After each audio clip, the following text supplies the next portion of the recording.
మనం మంచం మీద లేదా ఎత్తైన కుర్చీలో కూర్చున్నప్పుడు కాళ్ళు ఊపితే పెద్దవారు వచ్చి కోప్పడటం సహజమే. అలా కాలు ఊపటం వల్ల అరిష్టమని కొందరు, మరికొందరు మేనమామకి కీడు జరుగుతుందని చెబుతూ ఉంటారు.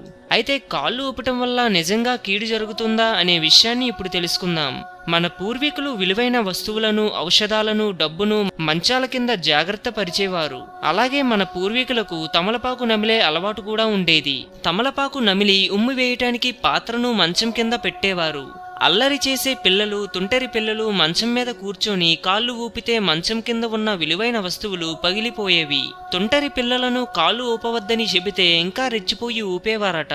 ఈ తుంటరి పిల్లల అల్లరిని ఆపడానికి కాళ్ళు ఊపితే అరిష్టమని, మంచిది కాదని, డబ్బు నష్టం జరుగుతుందని చెప్పేవారు. అలాగే మేనమామకు మంచిది కాదని చెబితే కాళ్ళను ఊపడం మానేశారట.